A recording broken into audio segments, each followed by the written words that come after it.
Spin, no bias, no censorship, and no reason to go to bed. That's Dan Wootton Tonight, Monday to Thursdays from 9 on GB News. Hello there, I'm Eamon Holmes. And I'm Isabel Webster. And we hope you can join us for Breakfast with Eamon. And Isabel. You make me laugh out loud, belly laugh. Is that important first thing in the morning? Yeah, absolutely. And there's me trying to be deadly serious. News is a serious business. Yeah, I have to rein you in sometimes. Well, it doesn't stop us laughing at it. It doesn't stop us having an opinion on what's going on. Yeah. And it certainly will not stop us reflecting what you think. Weekdays from 6 to 9:30 on GB News.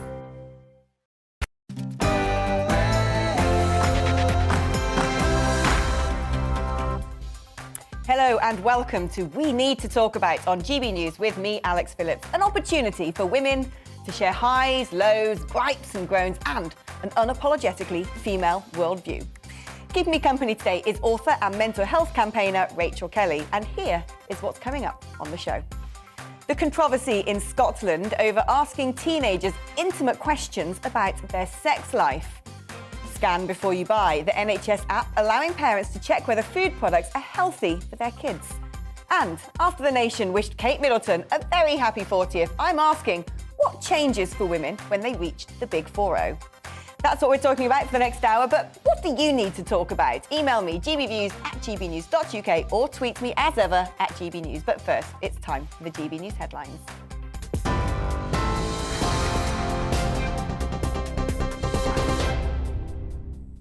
Good afternoon, I'm Rosie Wright. Let's get you up to date at just 2:01. Novak Djokovic says he's pleased and grateful after the judge overturned his visa cancellation, and the player says he aims to compete in the Australian Open. Earlier today, a court ruled that he did have the required medical exemption to enter the country without a COVID vaccine. Australia's immigration minister, though, says he reserves the right to exercise personal power to expel the star from the country. Goran Djokovic is the tennis star's uncle, and speaking to GB News, he says his nephew has been treated like an animal. I don't know what's wrong with the people there, you know. If Novak is not welcoming, they're supposed to say that. Please don't come. And if they issue the visa for him, and after that they arrest him, this is like, for me, it looks like trap for the animals, you know, like a wolf, animals in the mountain, you know, and they invite him to come and they trap him and put him in the jail, trying to put him on his knees.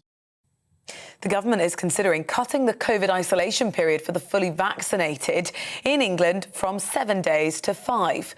Speaking during a visit to a vaccination centre in his West London constituency, Boris Johnson says ministers will follow the science. The Prime Minister also says lateral flow tests will continue to be freely available. I think that we'll use them as long as they're very important, and there's a similar argument to be had about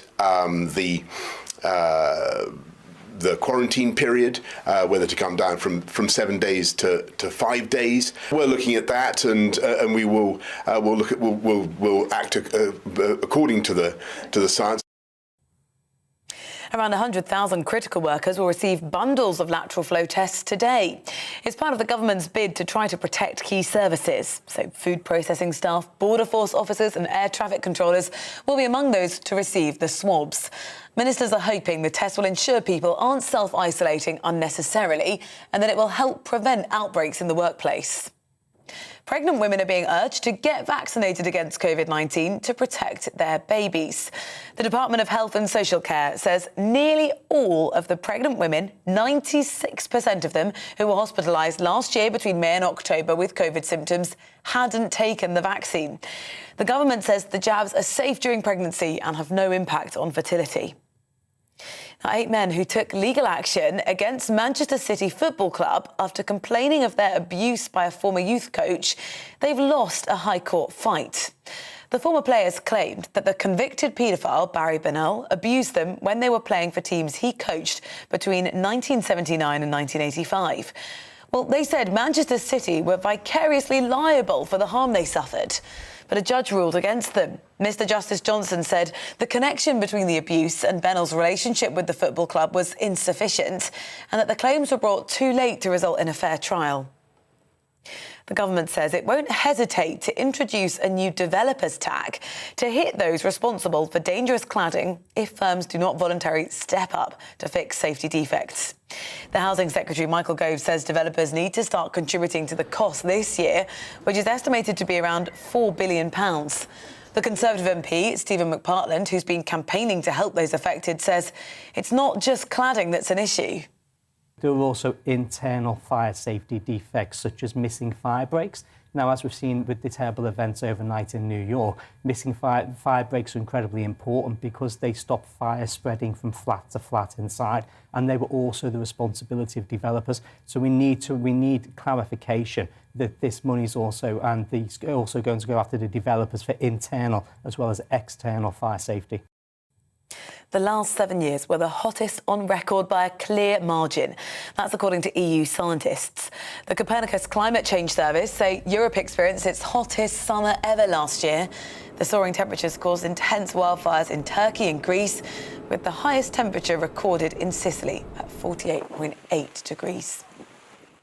Buckingham Palace has unveiled the lineup of celebrations for the Queen's Platinum Jubilee. It's going to mark her 70 years on the throne with a 4-day UK bank holiday weekend from the 2nd to the 5th of June. It's going to include a platinum pudding competition that's going to be judged by a panel including Dame Mary Berry, street parties, a concert, a chance to see the Queen's homes up close too. It is 6 minutes past 2. You're up to date here on GB News. I'll be back at past for an update for you. Now, Alex and the afternoon agenda.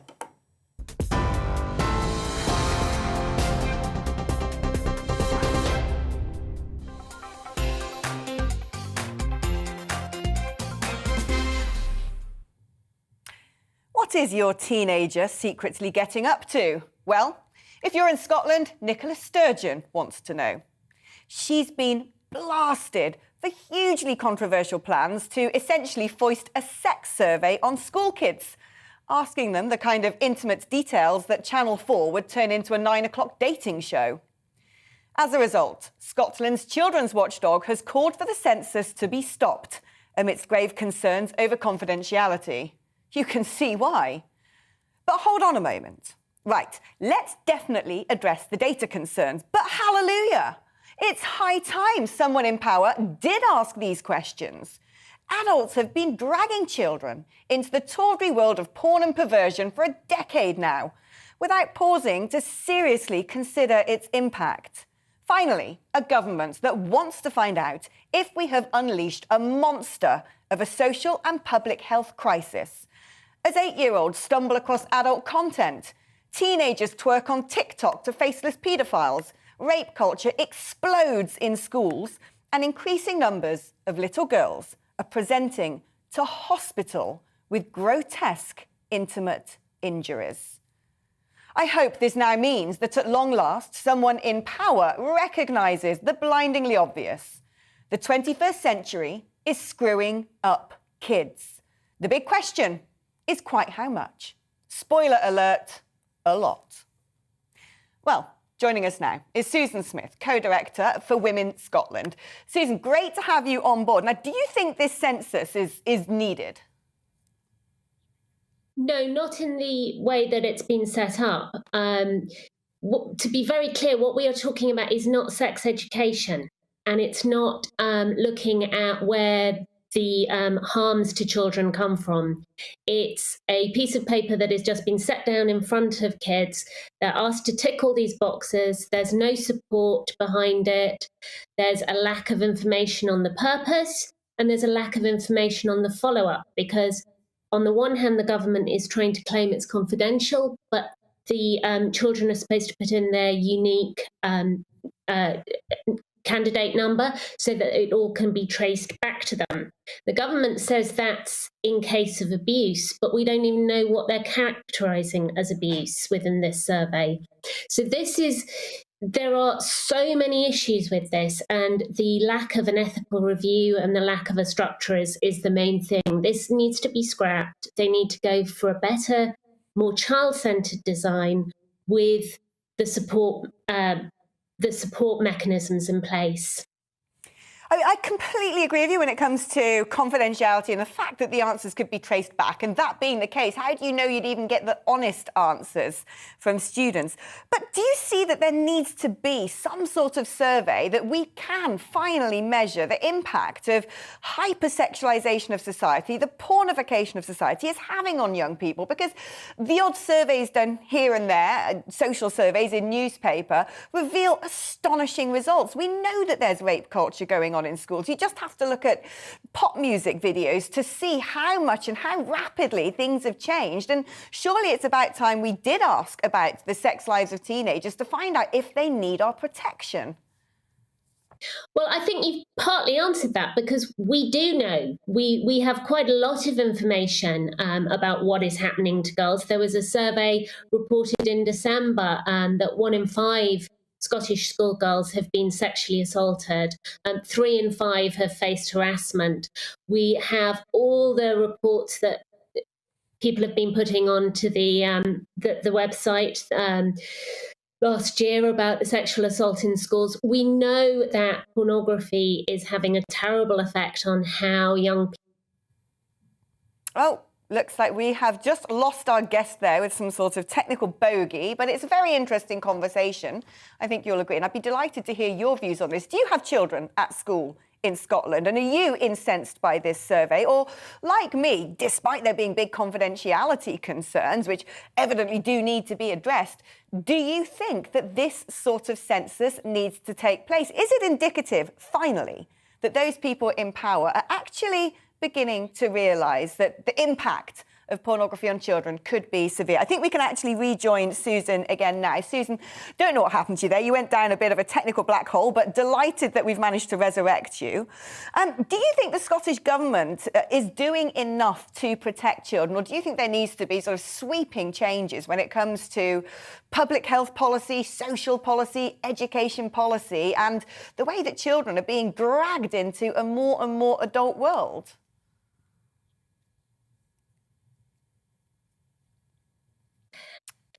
Their approach to child protection over the last few years, I mean, you may recall the named person debacle, has really been to try and find information to monitor people's lives, but it's not been to safeguard or put in policies to protect.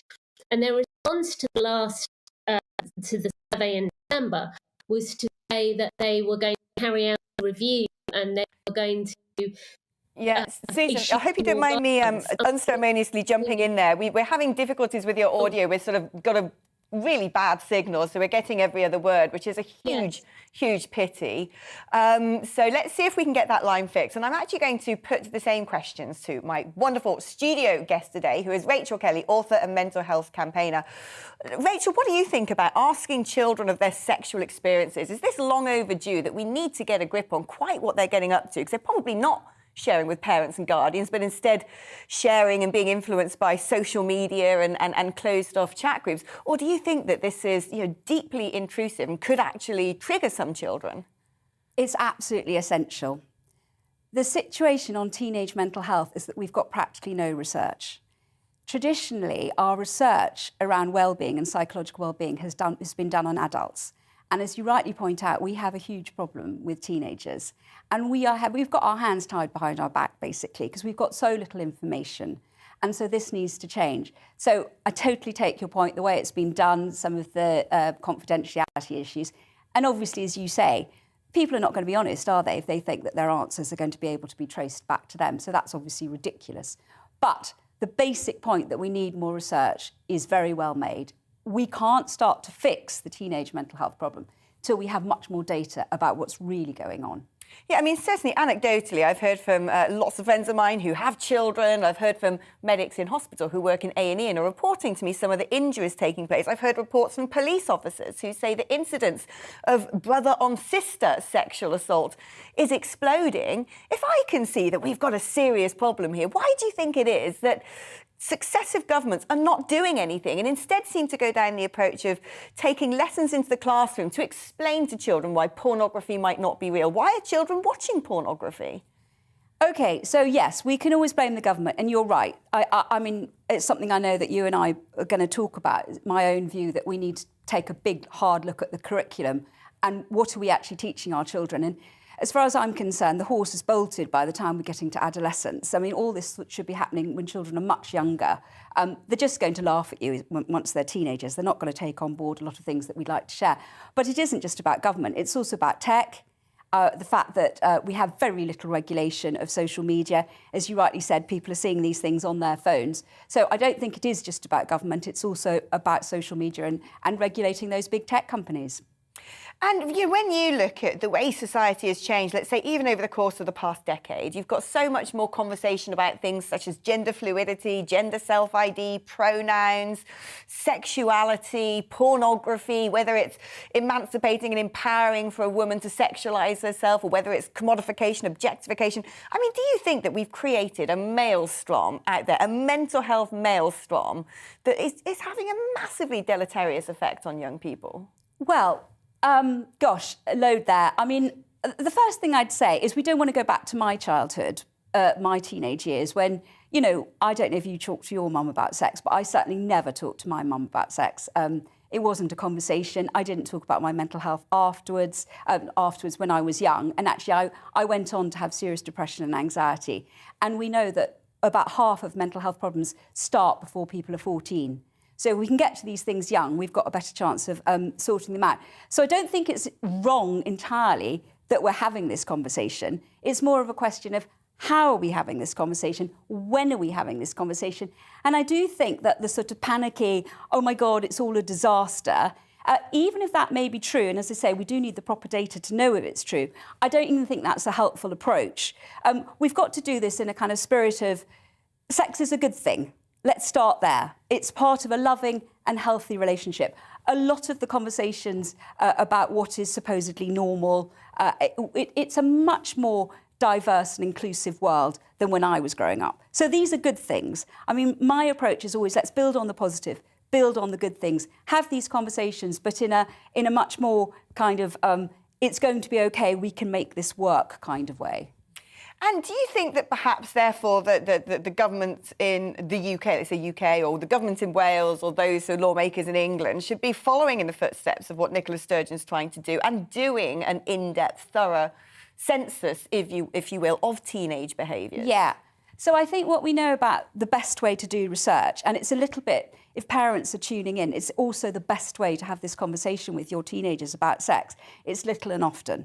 It's not enough just to do your one big survey and then think, OK, it's sorted. I think what we know from effective research, we need lots of research through the years. You know, people's sexuality is so different. I mean, you know, a 10-year-old could be sexually aware and an 18-year-old might never have snogged anybody. I mean, there's such a variety in people's sexuality, and I think that the research needs to reflect different stages, different ages, and we have a much more in-depth, and then we really know what we're talking about. Yeah, Rachel, thank you. It's a fascinating topic, isn't it? And I would love to know your view on this. So do please email me, gbviews@gbnews.uk, particularly, let's say, if you're a parent in Scotland. What do you think about this census? Should it be scrapped, or are you saying, no, I want to know what sort of world my child is growing up in? So do get in touch and tell me what you think.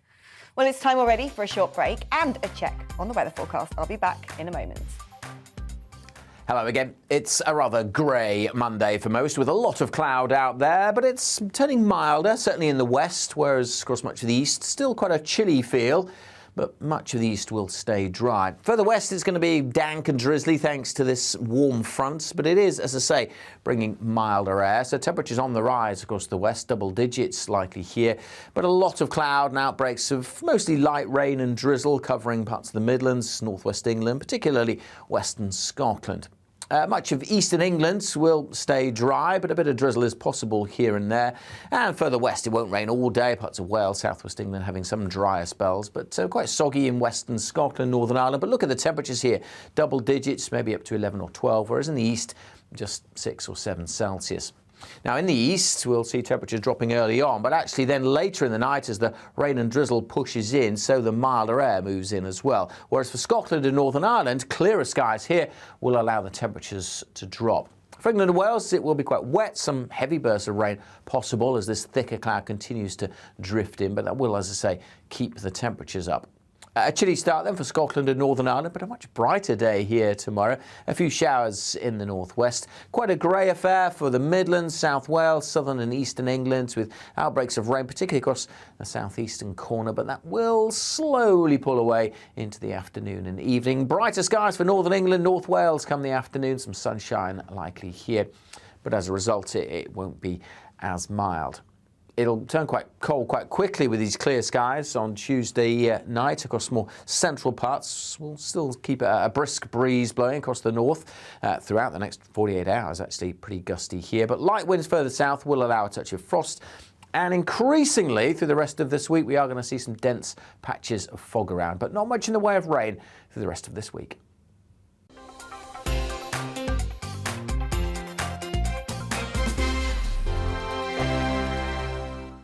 Hello there, I'm Eamon. And I'm Isabel. And you're watching the GB News digital stream across the United Kingdom. And around the world. If you're here in the UK, you can also watch us on your TV screen. GB News is Freeview channel 236. On Sky, we're channel 515. 626 on Virgin Media. Just remember, you might need to retune your TV to watch the channel. Yeah, and if you are doing that, find out more about retuning by going to gbnews.uk.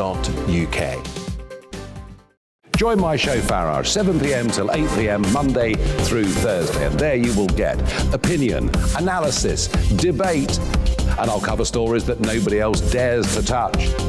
And then for the last 15 minutes, talking pints. We're over a drink. We have a civilized conversation with someone. We very often disagree, but we do it in a grown-up way. Come and join me on Farage.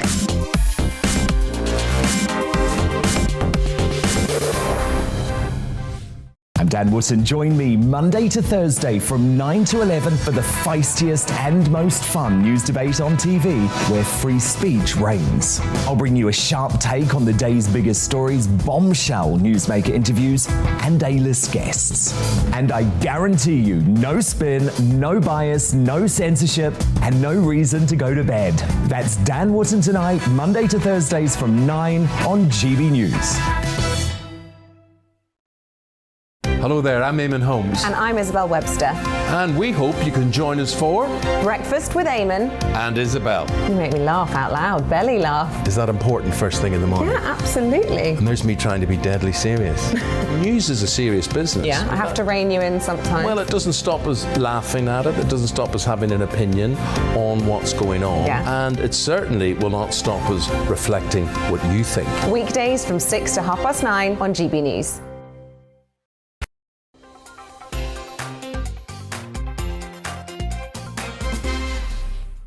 Welcome back. You're with Alex Phillips on GB News. Now, it's time for the section of the show where we doff our fascinators to the imagined matriarchy as we go about building our very own Womanifesto. All of my guests get to nominate 3 policies they think would make the world a better place. And as High Empress of the show, I'll decide if they make the cut.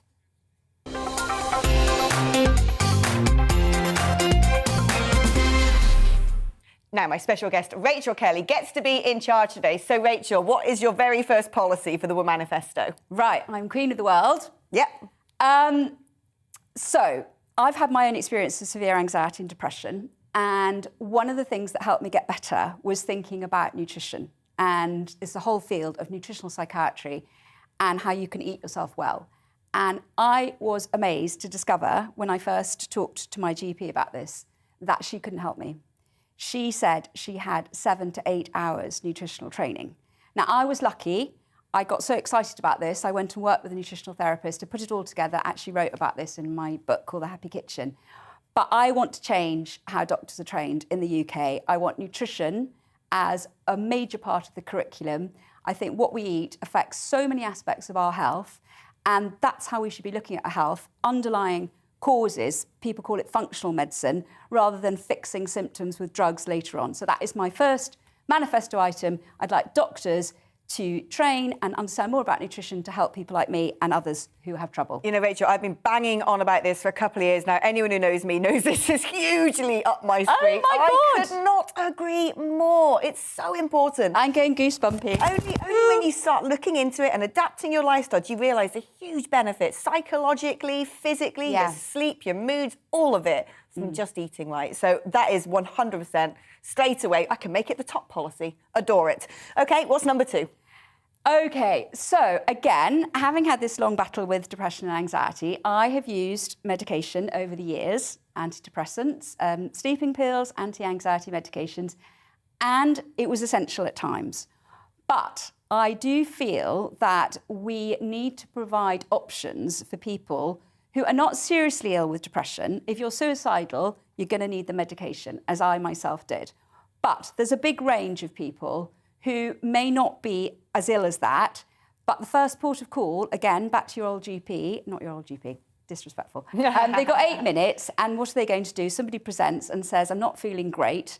They're going to be prescribed medication. We've got more than 7 million people, 7.6 million people taking antidepressants. Now, some of them, as I say, they're the right people taking the right medication.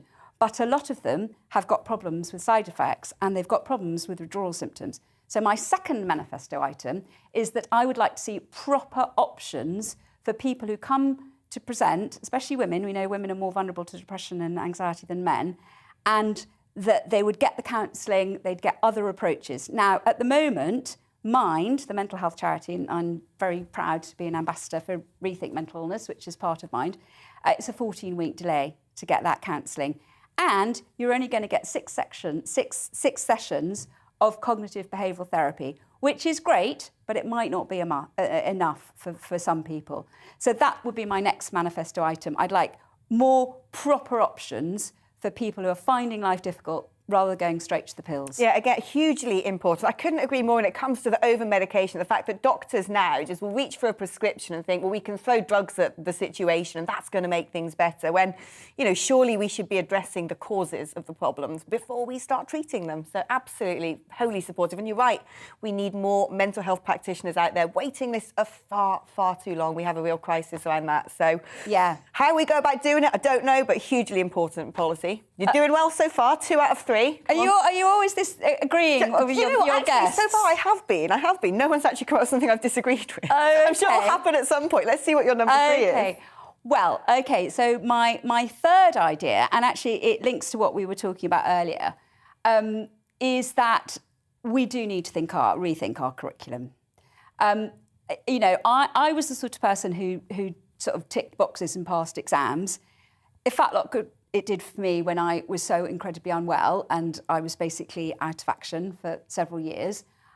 I would like children at school to have mental health be an important part of their understanding of the world alongside academic discipline. I'm not saying that it's not important to pass exams, but I am saying that we have woefully little proper psychological understanding and that we can start young. Because if we get to these things young, even this whole conversation about our sexualised society, we've got to get in there quite young. And I'm very lucky in my work. I'm involved with another charity called Compassion Matters. And they reckon their research shows that you've got to get to children between 6 and 12. You get to them in 6 to 12, you teach some of the tools for things like emotional regulation, for things like negative thinking, you know, patterns like black and white thinking, you know, it's either absolutely dreadful or it's all tickety-boo, and obviously life is more nuanced. If we address this young, we teach these children these skills. Almost every part of the curriculum has got a psychological element. I think we'd have a much healthier and happier teenage population. I like it. I'm all for teaching kids resilience especially. My only worry would be, and I'd caveat this, is if that is introduced to the curriculum and then the wokerati capture it and then they start talking to children, for me, way too young about things that perhaps they shouldn't be thinking about. Because I get the impression now, and I don't have children at school, don't have children at all, but I do worry that sometimes these sort of PSE lessons are possibly exacerbating problems, not helping. But with you in charge, that would be fine. With you in charge, Rachel, I think the world would definitely be a better place. I think a good way around that is storytelling. And you get role models of people who exemplify the sort of values that we want. So a lot of the problems back to that sexual, you know, the sexualised pornography are basically about a lack of kindness, essentially bullying. If you teach children about values through storytelling with role models of people who exemplify good values, whether that's somebody, a nurse helping in a refugee camp, and you show them a film of somebody who does that, and then you do a round circle chit-chat, that can make a huge difference. I'd put you in charge of all of this policy in a heartbeat, Rachel. Great policy. Now, there was a time when women at the age of 40 would disappear into a world of child rearing and domestic anonymity. When 40, frankly, meant you were either past it, either condemned to full-time motherhood, or derided as a tragic spinster. Well, with the Duchess of Cambridge hitting the big 4-0 this weekend, she's never been more prominent. Either doting mother or professional glad-hander and ribbon cutter, or, according to the commemorative photographs right there, resurrected Victorian ghost. Kate has been filling our feeds a lot lately, making a lot of people reassess the expectations placed on women turning 40. Now, someone who has reached this milestone is psychologist and TV presenter Emma Kenny, and she joins us now. Emma, fantastic to have you back. Do you think 40 has changed over the years? Is 40 the new 30 and all of those cliches? Oh, yeah, definitely. I mean, when my gran was 40, she had, you know, Dame Edna Everage glasses and wore the same clothes as she did when she was 90, because women definitely were kind of put in the background after having children, and particularly because women didn't have careers as we do now. And also, I think there were a lot more limitations placed on women per se. As we've reached a much more progressive society and equal society, still work to do, but definitely way better. It's meant that women have felt that they've got choices. They can have children and careers, stay married, not be married. There's a lot more option based. And with that, I think that what we've seen is women not clinging on, because I think that this is an idea that women who are getting older are trying to cling on to youth.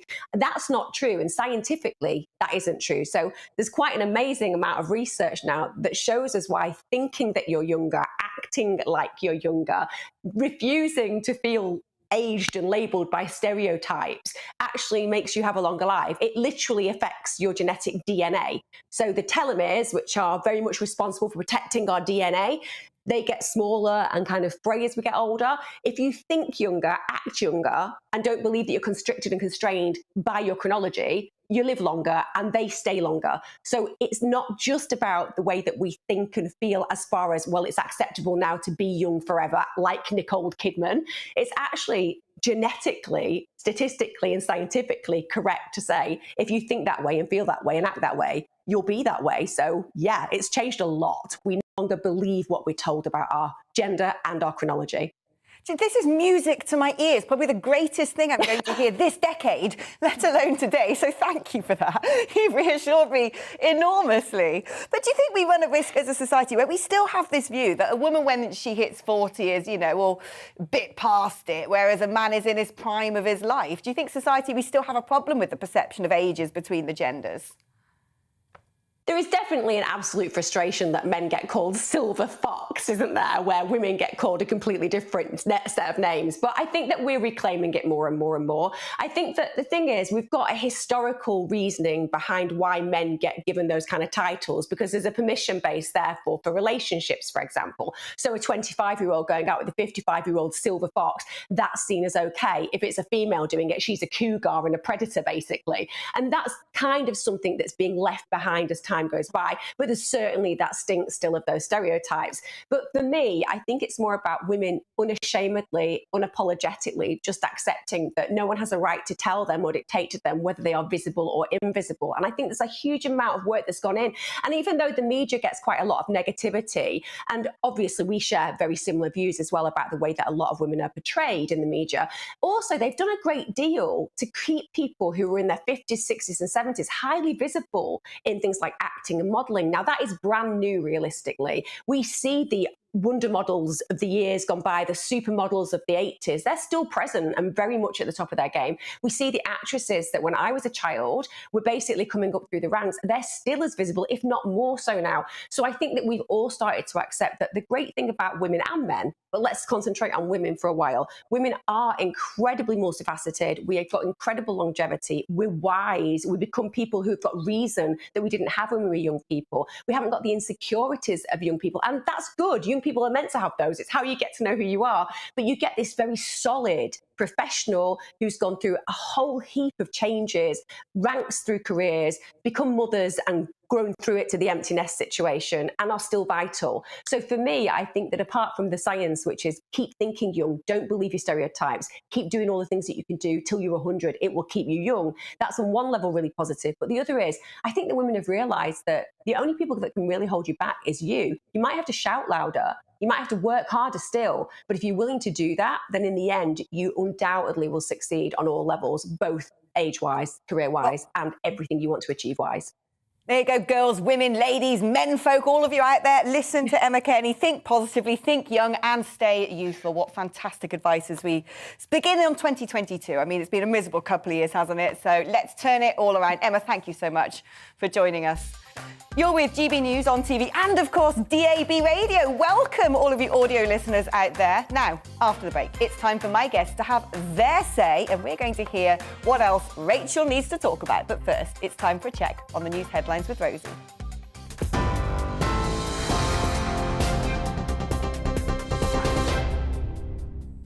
Good afternoon, it's 2:35. Let's get you up to date here on GB News. Novak Djokovic says he's pleased and grateful the judge overturned his visa cancellation and aims to compete in the Australian Open. Earlier today, a court ruled he did have the required medical exemption to enter the country without a COVID vaccine.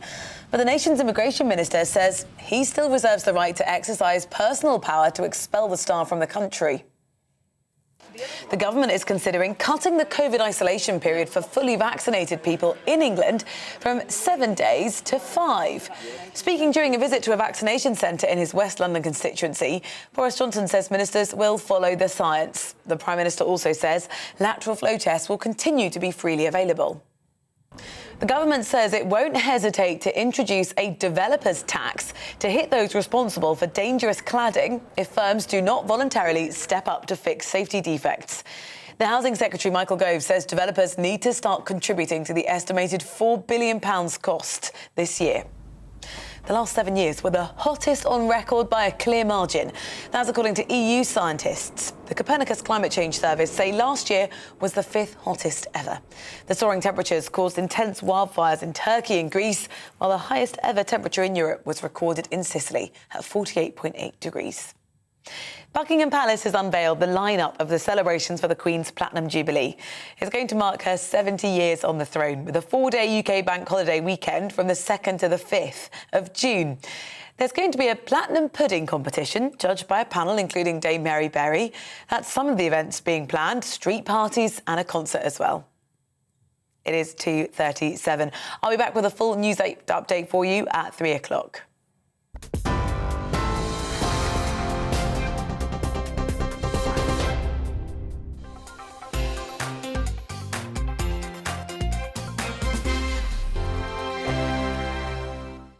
Hello there, I'm Eamon. And I'm Isabel. And you're watching the GB News digital stream across the United Kingdom. And around the world.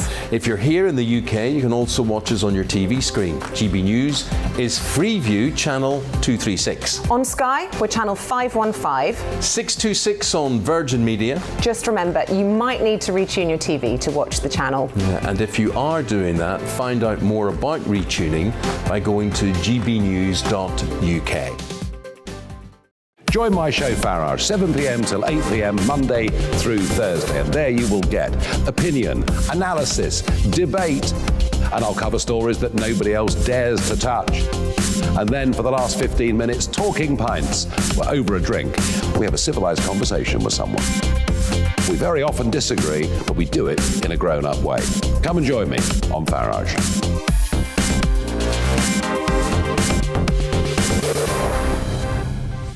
I'm Dan Wootton. Join me Monday to Thursday from 9 to 11 for the feistiest and most fun news debate on TV, where free speech reigns. I'll bring you a sharp take on the day's biggest stories, bombshell newsmaker interviews, and A-list guests.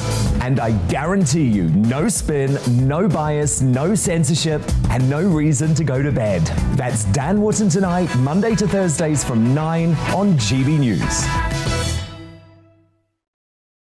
Hello there, I'm Eamon Holmes. And I'm Isabel Webster.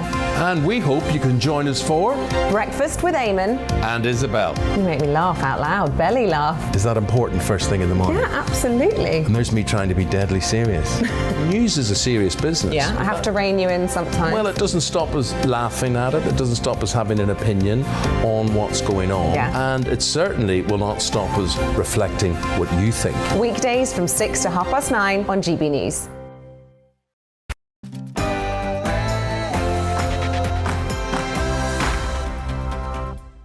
Welcome back to We Need to Talk About. This is GB News and I'm Alex Phillips. Well, it's time now for my esteemed guests to unburden themselves and tell me what they need to talk about. And today, Rachel has chosen an updated government app which allows parents to scan barcodes of food products in order to avoid unhealthy options. It follows a record rise in obesity among 10 to 11-year-olds.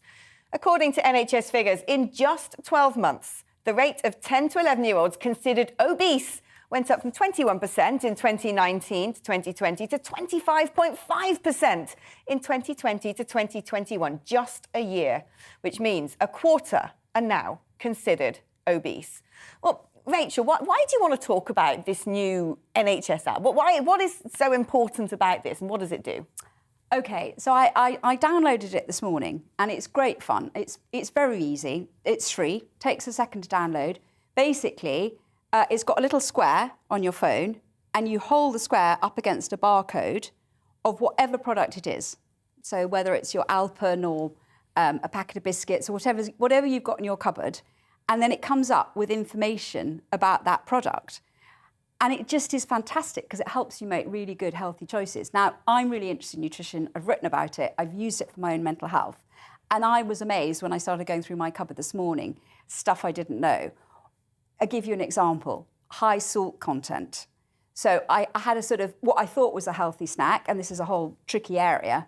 It was a sort of date and walnut sort of biscuity thing. High in sugar, which I sort of suspected. But what I didn't know till I used the app, that it was also very high in salt.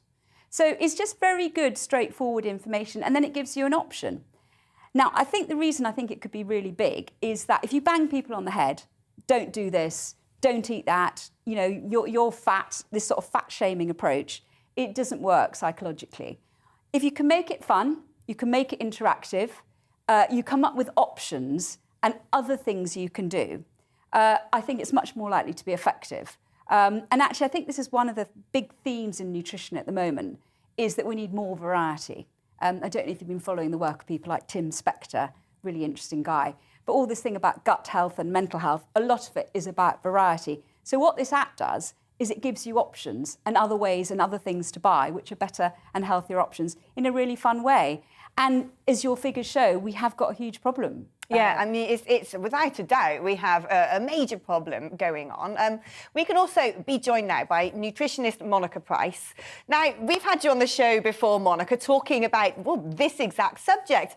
Is it not just the case that we need to be saying to people to buy fresh and stop depending so much on ultra-processed foods? Or is it a lot more complicated than that, given that so many people have busy lifestyles, that they do reach for things that manufacturers have made, thinking, well, it's going to be fine, it's past food hygiene test, surely it can't be dangerous for me, but actually that's not always the case. No, it's not, Alex, and hi, and Happy New Year to you. It's what really, the app is a really good thing, as your guest was saying. You know, it's anything like that can make nutrition a healthy, a fun way to engage with people with nutrition. That's what we need to do. I would say fresh foods, of course, fresh foods are great. If you can encourage your children and yourself to cook with fresh foods, not only do they learn about the foods, but they get to hold the food, to smell the food, to taste the food in its raw state. So all these things that we kind of take for granted, as a child, what we're trying to do is build these kind of sensory powers of food up, and things like that are really good. And quite rightly so, I've got the app myself, and it's a very fun way to learn about food and to help you understand, you know, what's actually in your food. And it is the fat, the sugar and the salt that's causing the problems. This is why our obesity is going through the roof with our young. And, you know, we as parents, we have a responsibility. We have have to ask ourselves, what are we doing? And with something simple as this app, this is going to make parents, just engage with their children. The older children, they can use the app. They can, it's a very fun thing to do. It's also very informative. So if the food product is not on the app, then it allows you to upload that product that you have. So I think that's a great thing. It also gives you lots of information, Alex, and that's key. Information is power. It's power to make you understand and really kind of put those two together. Your health and your nutrition and what you put in your body is so important. I think if COVID has taught us anything, it's that our health is the number one thing that we can protect. And by eating the right foods, we can do just that. Yeah, I'm going to bring Rachel back into this conversation, because one thing that strikes me is that the conversations we often have in society about mental health, there are bound to be voices out there who will say, oh no, this might get people calorie counting, it will exacerbate people who have eating disorders. Is that something that would concern you, Rachel, or do you think that's just overblown, and the way that this app treats nutrition is actually completely safe and completely fine, and the conversation we should be having? No, I agree with your nutritionist there that actually, what we eat is so fundamental to our health. And that's where I'd like to see the shift, which is away from weight loss and, diet and it's all calorie counting. And as you say, there is a link there between some of the eating disorders, which is a very serious issue in terms of mental health. But if we think of it, eating as much more a part of our overall health, but also it's something so positive that we can do, and we can make those choices every day. And I think sometimes in the mental health conversation, we lose our sense of agency and that we can make these differences. And so when I run my own good mood food groups with my mental health charities, it's amazing to see people just get that kind of excitement and that enthusiasm that they can make those choices 3 or 4 times a day, and they don't have to wait for anybody to make those better choices. So that's the way I see nutrition. It's part of a wider conversation on health rather than weight loss. Now, Monica, someone who is a nutritionist and will help and advise people coming to you, they've clearly made that decision to take that step to improve their diet, their lifestyle and their health. But is it not a problem that a lot of people, when they're stuffing back the chocolate bars and the takeaways and the cans of pop, they know that these things are bad for them, they just don't have the motivation to address them. So surely they're not going to have a motivation to use an app either. Yeah, well, yes, that's a good point, actually, Alex, because it will be who will be actually using this app. I think parents with children will. I think parents with smaller children will as well. Adults, I think, will, and I think they'll but only if you're kind of interested in your health and nutrition.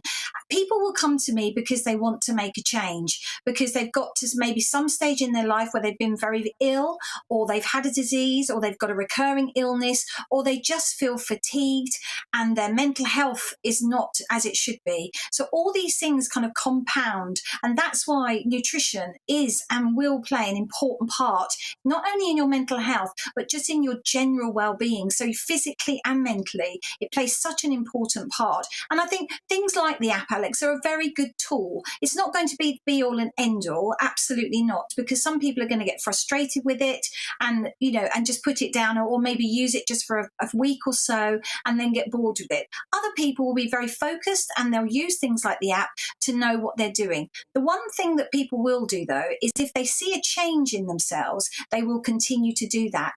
And often when I'm working with somebody, of any age, I work with all ages, it's all about how it makes them feel. I don't believe in any kind of diet. It's all about a variety of foods. The foods that you eat are going into your body and they're doing something to your body. So again, it's about empowering them to understand what's happening to their body. How is that food making them feel, for example? Do they feel really sluggish if they eat lots of carbs, lots of bread, lots of pasta? Is that food making them feel energized? Is it just by changing their diet, perhaps over 1 week, they've noticed a difference in their energy levels? Often that's the one thing that people will see first. They'll notice a difference in their energy levels and how it makes them feel. And if somebody feels energized, then they're going to want to continue to do whatever the path it is that I've put them on. And I guide people, Alex. I never say to people, you must do this and you mustn't eat that. as a nutritionist, you can eat every sorts of food, but once you have an understanding of what that food's doing to you, then you naturally will choose the healthier choice. And this is what we have to do with our children. You know, we're the adults here. We have a duty of care to our children. We have a duty of care to educate them so that in the rest of their life, they can make their own choices. And that's really important. What's happening at the moment is that the children often aren't getting that ability just through lack of education, perhaps through their school, or even the parents don't have a true understanding of how important nutrition is.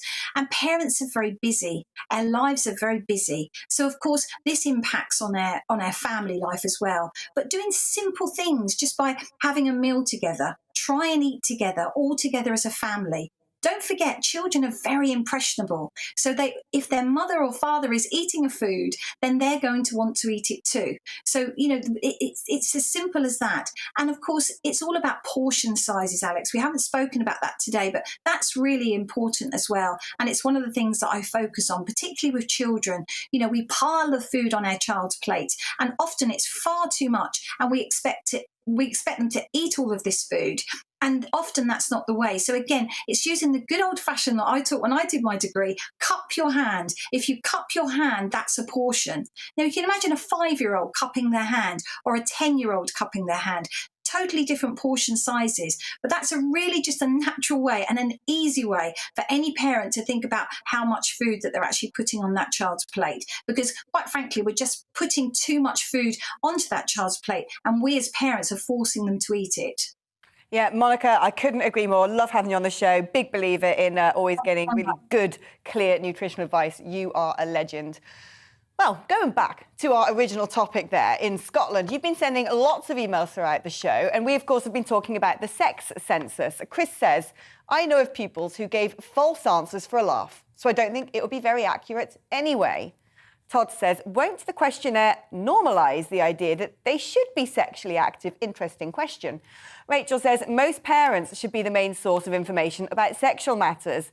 It is the parents who often educate their children on respect and healthy relationships. The school should be a safe place for advice, not a promoter of more confusion.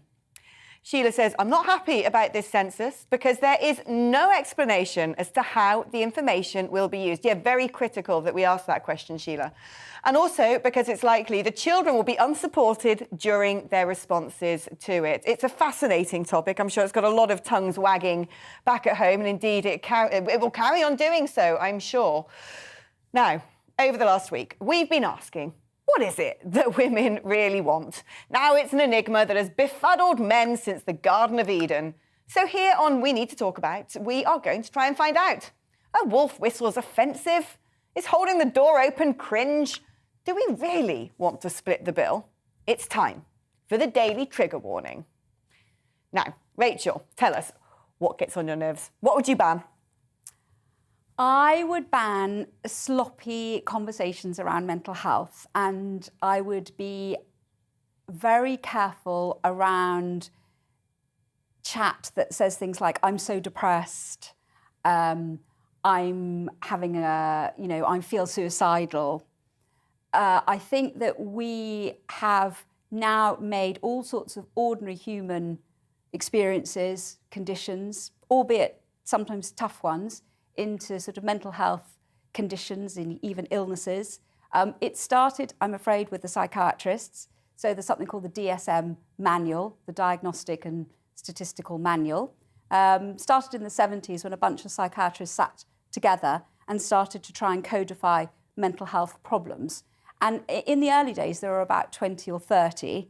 And now we've got to about 500 or 600 different kind of mental health issues or problems. So I'd like to see us tack back to a much more accurate use of language. So yes, there are some serious mental health problems, bipolar, schizophrenia. They're a very small proportion, serious depression, probably about 5% of people who've got serious problems, a medical condition that needs that kind of proper language.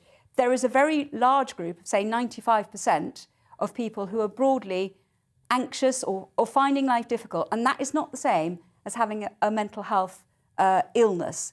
So I'd like to see language being much more carefully used, I don't blame the celebrities, but obviously they are very influential. And I think they should be very, very careful when they're talking about their psychological state. Yeah, I think you make a really interesting point here, because I think it's very important that we keep continuing to raise mental health awareness. But do you think there's a problem that it's always become hyperbole to the extent that it can create a sort of hypochondria surrounding mental health? And I'm glad you brought up celebrities, because it seems to me that the latest fashion accessory is to suggest that you've got some sort of mental health disorder. So how do we do those things in parallel, make sure that we are talking about mental health, people get support and are taught resilience, without it becoming sort of fashionable, or people kind of thinking, well, if I don't have a mental health issue, maybe there's something wrong with me? Well, I think we have got to be much, much more careful about the language that we use, because just like not everybody's got a mental health problem, people who do have a problem are not going to get the help and support that they need, if everybody's got a problem. So I think there's a sort of double whammy effect here, that the people that need the help should be getting the support, and they're not always getting that 5% of people with serious problems. And then the rest of us, should be careful how we describe ourselves. And that Freud had a nice expression. He talked about ordinary human unhappiness. And this is just part of life. And it is not the same as having a mental health illness. And even that is a complicated area, because we still don't have that many biological proofs. We can't do a blood test. Do we cosset our children too much? Are we saying to them all the time that you mustn't have any sadness, you mustn't have any stress, you mustn't have... when these are normal things, life is tough, and you've got to be tough sometimes to manage it. Yes, I think this is with the best intentions. I think that we pendulums swing, and probably an earlier generation of parents, open the door and off you go, run around all day, and they'll sort of see you at dinner time. And we've been the generation of parents who've overmanaged, who've overscheduled. They don't take the bus, we drop them with taxi services, etc., etc. And then a lot of the normal life lessons are not being learned. And there is a lot of research on this. There's a professor in America, Jonathan Haidt, a fantastic guy, who's done a book called The Coddling of the American Mind.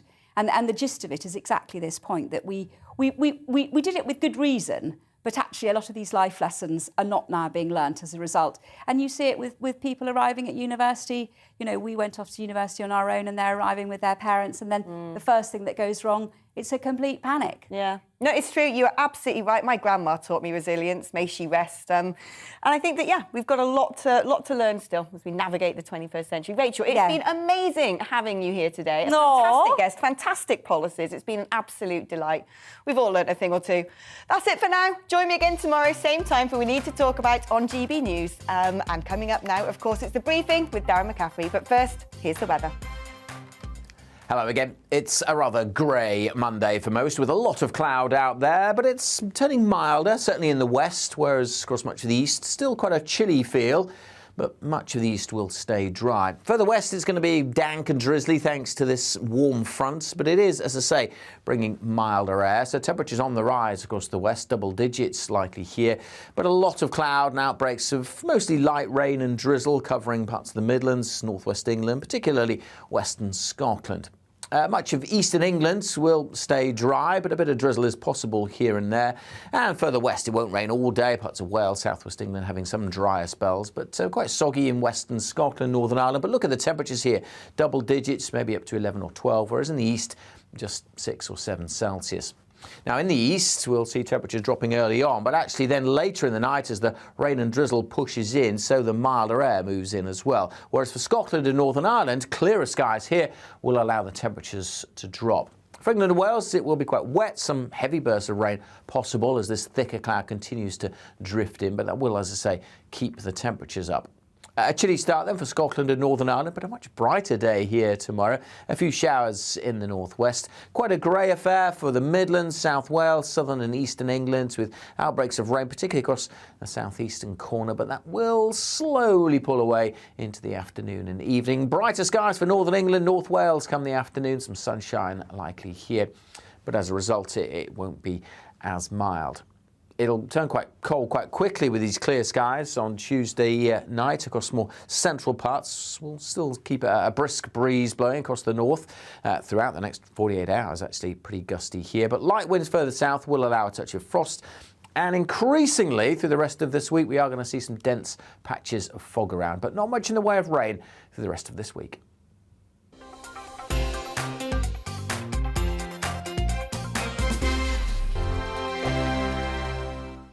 Hello there, I'm Eamon. And I'm Isabel. And you're watching the GB News digital stream across the United Kingdom. And around the world.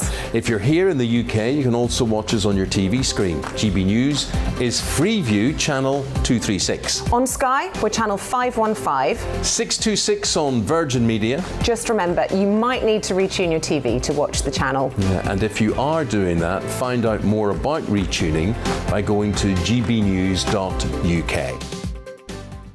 Join my show Farage, 7 p.m. till 8 p.m. Monday through Thursday. And there you will get opinion, analysis, debate, and I'll cover stories that nobody else dares to touch. And then for the last 15 minutes, talking pints. We're over a drink. We have a civilized conversation with someone.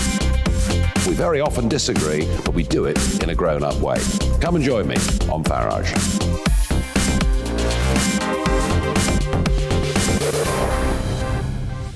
I'm Dan Wootton. Join me Monday to Thursday from 9 to 11 for the feistiest and most fun news debate on TV, where free speech reigns. I'll bring you a sharp take on the day's biggest stories, bombshell newsmaker interviews, and A-list guests. And I guarantee you, no spin, no bias, no censorship, and no reason to go to bed. That's Dan Wootton tonight, Monday to Thursdays from 9 on GB News. Hello there, I'm Eamon Holmes. And I'm Isabel Webster.